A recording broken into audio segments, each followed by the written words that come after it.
And it reads, while meeting with them, he enjoined them not to depart from Jerusalem, but to wait for the promise of the Father, about when you have heard me speak. I want to speak to you today about the subjective principle, wait.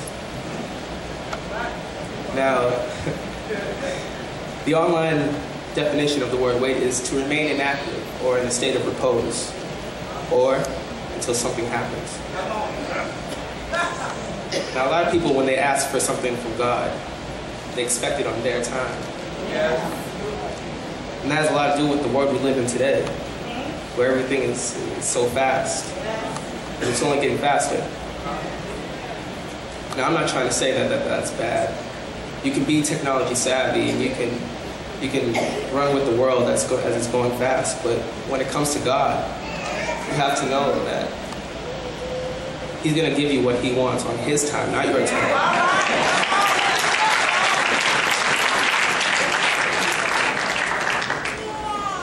When you ask the Lord for something, you have to have a sense of patience, or even better, have a sense of faith that the Lord will answer your prayers. Amen. Which brings me to my next point, which I believe is the most important. So if any of y'all about to go to sleep on me, don't do it on this point right now.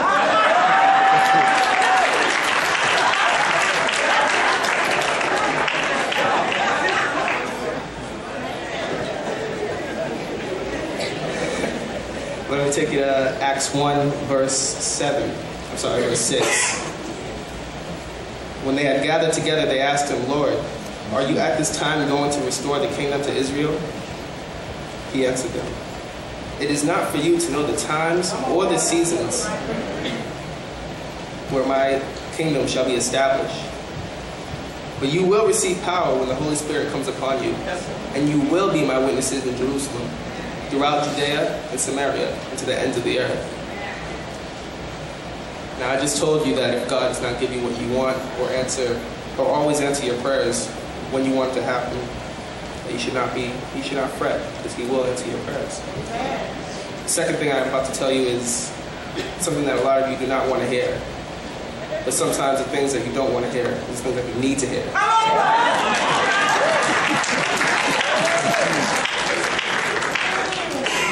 When you ask something for God, for example, you can ask for a new car, or a new TV, or even a couple dollars to get you through the week. If it is not in God's will for you to have those things, you're not going to have it. A lot of you lose your faith significantly because He doesn't give you what you want when you want it. But what if God is trying to help you?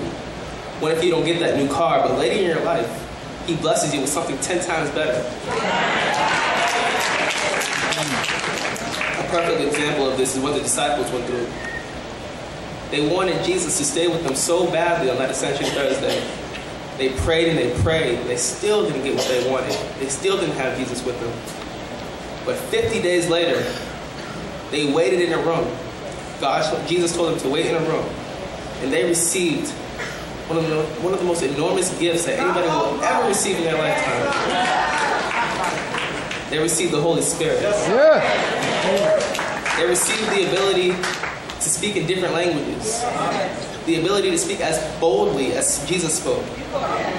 As boldly as Jesus spoke. They received better than having Jesus with them. They had Jesus in their hearts. Yes, sir.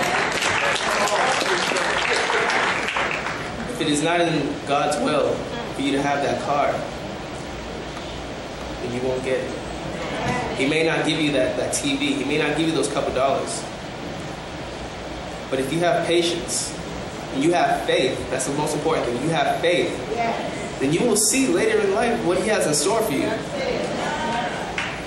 Something you need to know is that sometimes we overlook that God does love us. He doesn't give us this right here. He doesn't give us what we want now, but He will give us something else later. In closing, from Isaiah 40 through 31,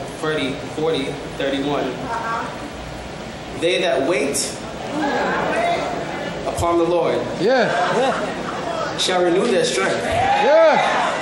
They shall mount up Yeah. With wings as eagles. Yeah. And they shall run and not be weary. Yeah. And they shall walk. Yeah. Yeah. This is the word of the Lord. Yeah.